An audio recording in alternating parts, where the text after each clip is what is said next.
Hello students, today we are going to start chapter वृत्तों से संबंधित क्षेत्रफल, यानी कि आज हम 12वां अध्याय शुरू करने जा रहे हैं कक्षा 10 के लिए।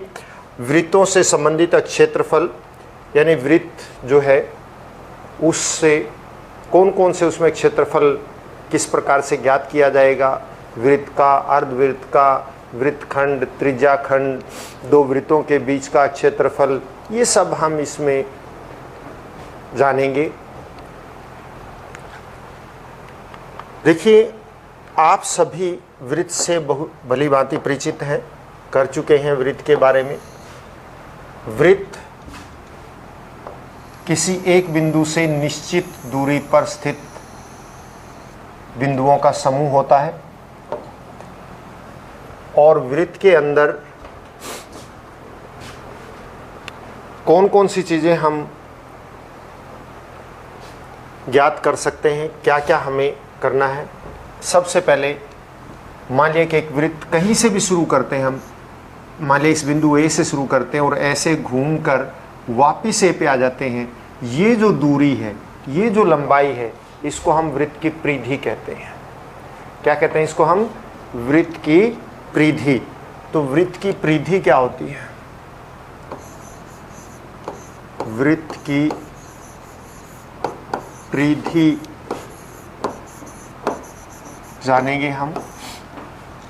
वृत्त की परिधि के लिए हमें इस वृत्त की त्रिज्या पता होनी चाहिए, यानी केंद्र से एक वृत्त तक की ये जो दूरी होती है इसको हम त्रिज्या बोलते हैं। ये मान लिया इसका केंद्र है और ये मान लिया OB त्रिज्या। तो वृत्त की परिधि जो होती है वो 2πr यानी वृत्त की त्रिज्या गुणा में 2π इसके बराबर होती है। इसके अलावा हमें इस वृत्त का क्षेत्रफल भी पता होना चाहिए। आप इसको जो है 2πr, इसकी बजाय हम इसको πd भी कह सकते हैं, जहाँ पे d इसका व्यास है। अगर व्यास दे रखा हो तो πd सीधा ही लग जाएगा परिधि। वृत्त का क्षेत्रफल, वृत्त का क्षेत्रफल किसके बराबर होता है? πr² होता है। और यदि व्यास दे रखा हो तो हम सीधा लगा सकते हैं, या तो व्यास को अर्धव्यास में बदलो, नहीं तो फिर आप क्या कह सकते हैं, व्यास मतलब d लगा लेते हैं, मान लिया πd²/4 सीधा भी लगा सकते हैं। अर्धवृत्त यानी कि आधा वृत्त, इसका केंद्र यही है, ये त्रिज्या है दोनों तरफ, ये आप ये भी त्रिज्या कह सकते हैं। अर्धवृत्त का क्षेत्रफल, अर्धवृत्त का क्षेत्रफल πr² इसका होता है पूरे का, तो आधे का आधा 1/2πr²। और अर्धवृत्त की परिधि क्या होती है? संपूर्ण परिधि जो है, अर्धवृत्त की परिधि किसके बराबर होती है? देखिए, अर्धवृत्त अगर हम यूं कहें 2πr होते तो आधी कर देंगे, नहीं, ऐसा नहीं होता, क्योंकि ए से चल के ए पे आ गया, ये तो ठीक है 2πr, लेकिन इसमें जो है इस तरह से होता है। मान लिया ए से चला, ऐसे घूम के फिर ये भी जुड़ेगा साथ में, ये क्या है? इसका व्यास, व्यास जुड़ेगा। तो आधे का तो हम मान लिया πr है ही, πr और प्लस व्यास का मतलब 2r और जुड़ जाएगा, ये इसकी परिधि बनेगी। अर्धवृत्त की परिधि, अर्धवृत्त का क्षेत्रफल, वृत्त की परिधि, वृत्त का क्षेत्रफल। इसके अलावा वृत्त के अंदर और क्या होता है? 1/4 वृत्त का क्षेत्रफल क्या होगा? इसका 1/4 कर देंगे हम, πr²/4 हो जाएगा। ठीक है ना। अब इसके बाद वृत्तखंड होता है, और वृत्त उनके हम क्षेत्रफल आगे करेंगे सारे, अभी आप पजल ना हो इस करके, मैं सिर्फ बता देता हूँ। अगर कोई भी ऐसे रेखा इसको काटती है तो इस रेखा को हम जीवा कहते हैं। सबसे बड़ी जीवा वो होती है जो केंद्र में से गुजरती है, यानी कि वो उसके व्यास के बराबर होती है। ये दो वृत्तखंड हैं इस जीवा के ऊपर और नीचे, इसको हम दीर्घ वृत्तखंड कहते हैं। दीर्घ वृत्तखंड। और ये नीचे वाला क्या है? लघु वृत्तखंड।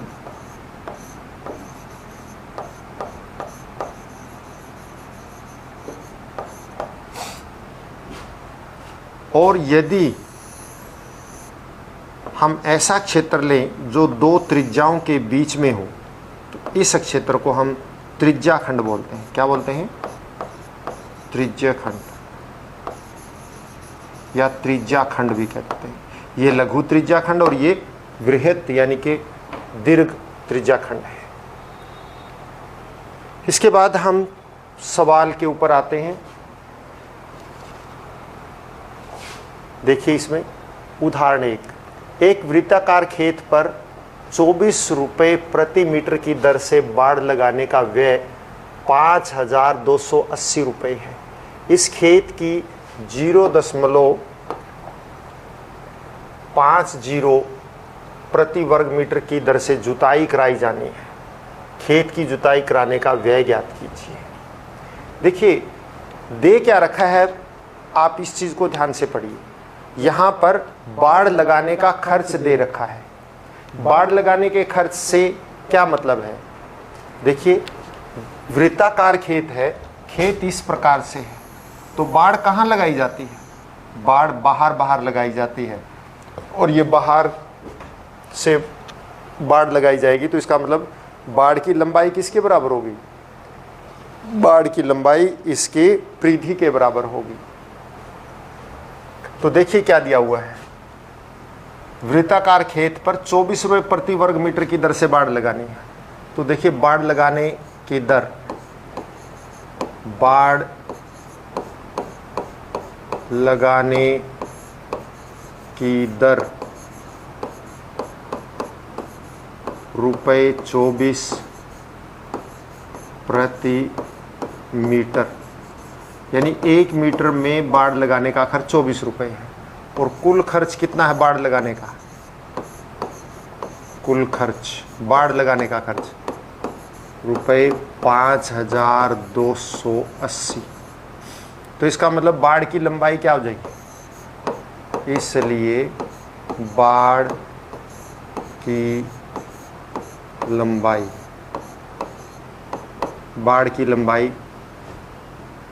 5,280 बटे 24 यानी कि 1 मीटर का। तो अब आप इसको काटेंगे तो देखिए कितना बनता है। 24 दूनी 48,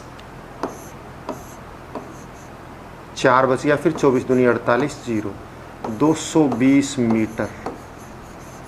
अर्थात इसका मतलब क्या? बाड़ की लंबाई का मतलब परिधि, वृत्ताकार खेत की परिधि।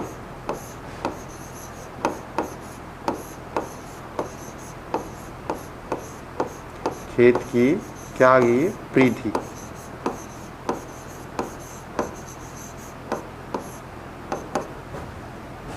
यानी 2 पाई r बराबर है 220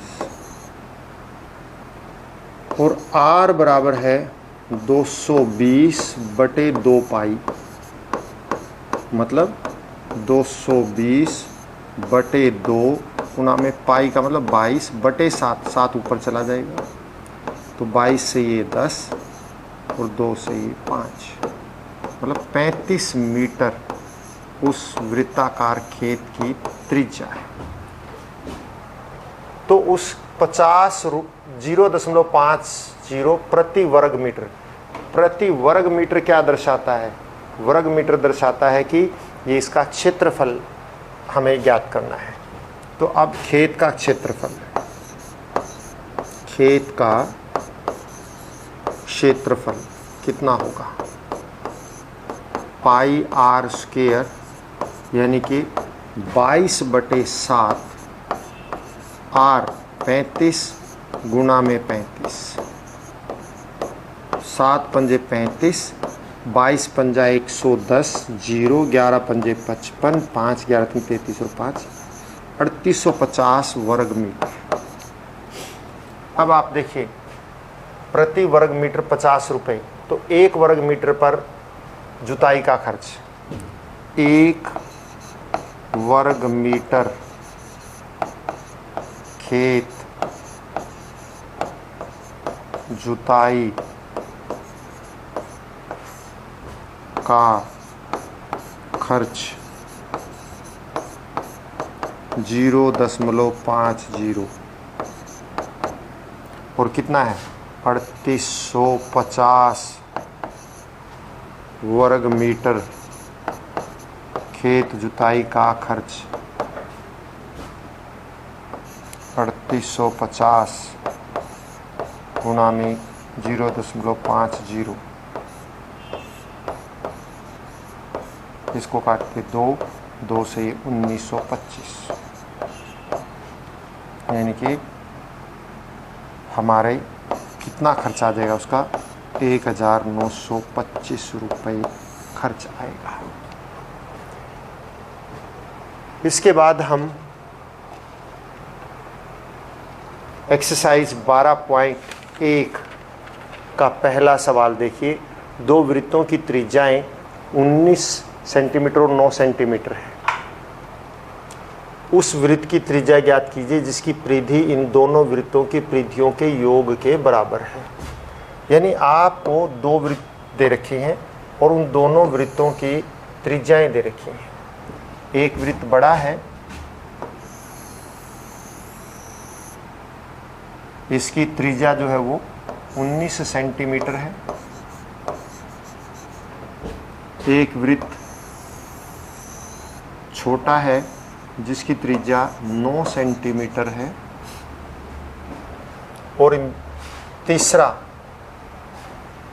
एक और वृत्त,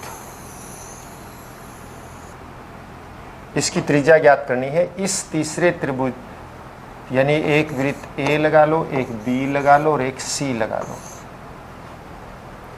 ए और बी की जितनी परिधि है योग है उतनी ही सी की परिधि है।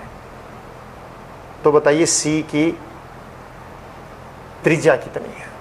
तो पहले आप देखिए, प्रथम वृत्त की त्रिज्या 19 सेंटीमीटर, इसलिए प्रथम वृत्त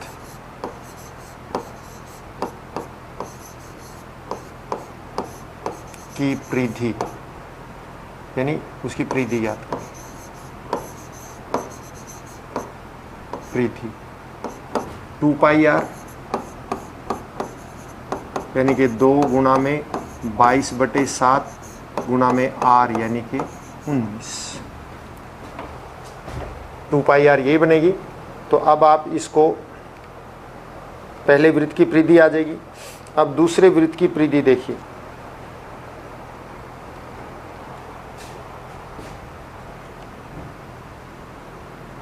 हम इसको सीधा भी कर सकते हैं क्योंकि परिधि जो है दोनों की जोड़ परिधियों के बराबर है, तो उसकी त्रिज्या जो है वो 19 + 9 28 सेंटीमीटर ही मिलेगी।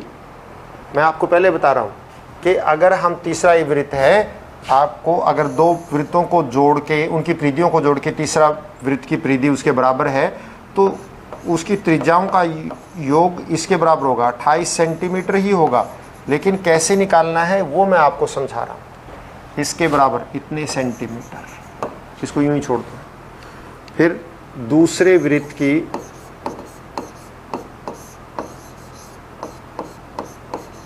की त्रिज्या 9 सेंटीमीटर, तो दूसरे वृत्त की परिधि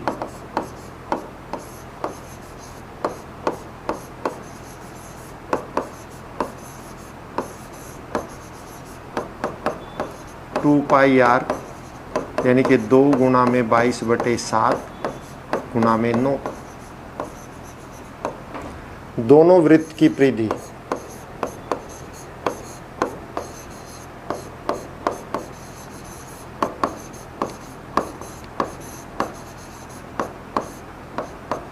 टू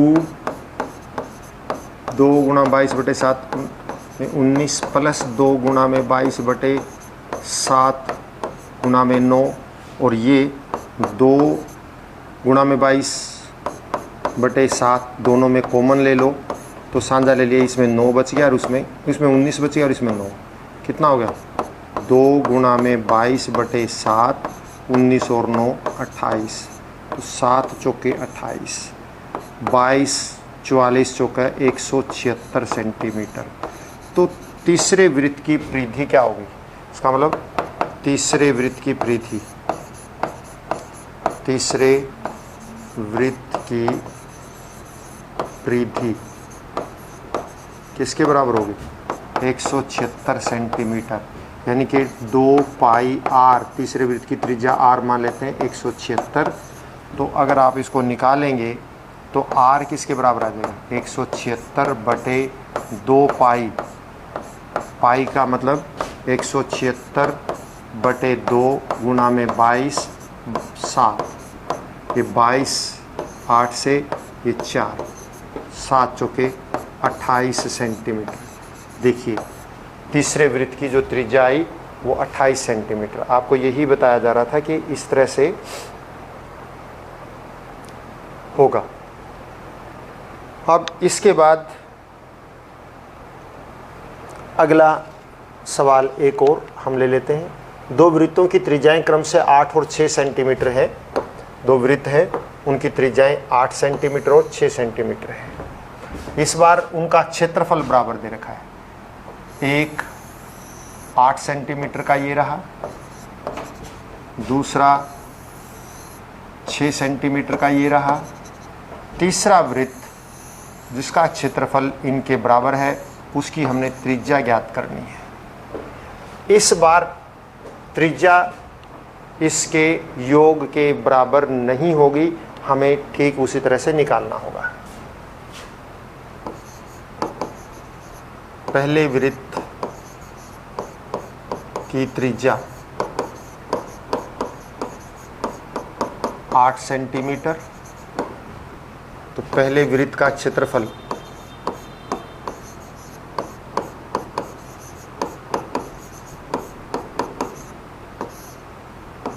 πr², यानी कि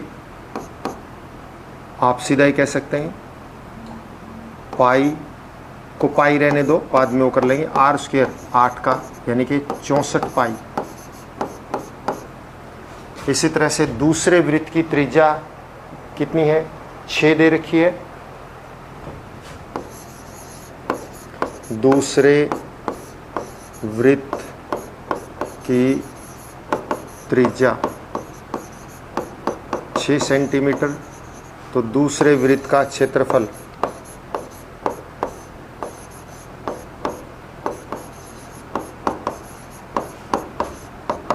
पाई r² यानी कि 6 का वर्ग यानी 36 पाई, इतने वर्ग सेंटीमीटर, इतने वर्ग सेंटीमीटर। तीसरे वृत्त का क्षेत्रफल दोनों के योग के बराबर। तीसरे वृत्त का क्षेत्रफल किसके बराबर होगा, पहले दोनों के योग के बराबर, यानी 64 पाई प्लस 36 पाई, कितना हो गया 100 पाई, मतलब ये 100 पाई हो गया। तो आपने इसकी क्या निकालनी है, जिसका क्षेत्रफल, उस वृत्त की त्रिज्या ज्ञात करनी, यानी कि 2πr² बराबर है 100 पाई, और पाई से पाई कट जाएगा तो r का वर्ग बराबर है क्या हो जाएगा 100, तो r किसके बराबर 100 का वर्गमूल यानी कि 10 सेंटीमीटर। तो इस वृत्त की त्रिज्या जो है तीसरे की 10 सेंटीमीटर होगी। तो बच्चों आज के लिए इतना ही काफ़ी। घर पर रहें, स्वस्थ रहें और अपना काम हर रोज़ करते रहें। धन्यवाद।